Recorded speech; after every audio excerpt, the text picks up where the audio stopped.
Thanks very much for joining us here on Pulse 24.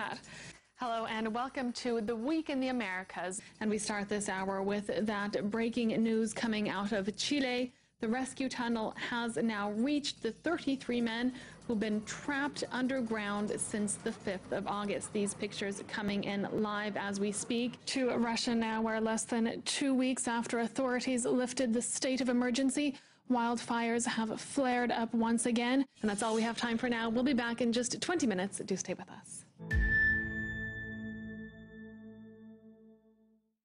Hello and welcome to World Denver Talks. This week we're joined by Reza Aslan, the author most recently of Zealot, The Life and Times of Jesus of Nazareth. Another violent hotspot these days is Egypt. The recent months have seen unforeseen violence there, with the Egyptian military seeming to have taken the view that the secular government should be the way forward there.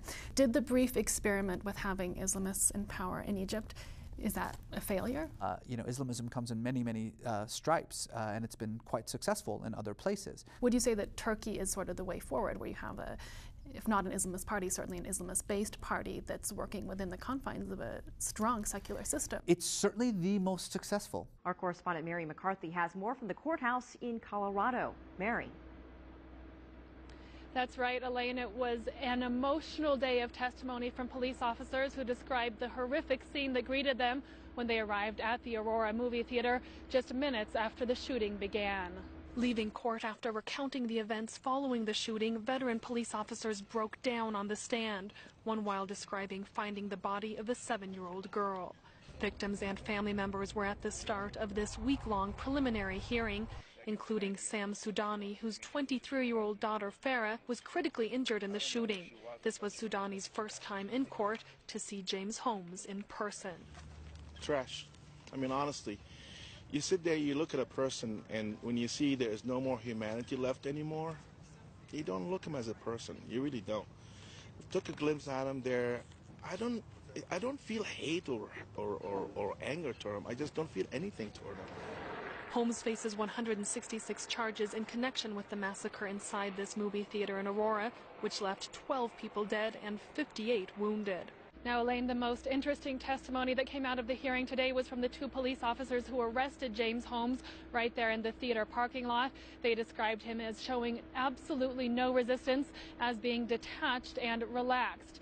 And another key piece of information that came out for the first time today is that the suspect purchased his movie ticket on July 8th. That's a full 12 days before the attack. That clearly will play into the prosecutor's argument that the attack was premeditated.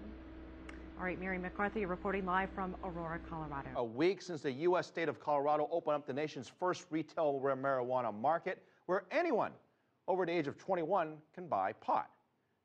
There were long lines, sometimes out the door. Some shops have been simply unable to keep up with the heavy demand.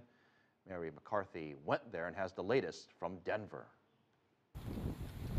Employees here at Medicine Man Marijuana Shop say they've barely had a moment's rest since New Year's Day. This really has been nonstop, no time to take a breath. Some shops, like 3D Discreet Dispensary, shut down for a couple of days to restock, but are now open again.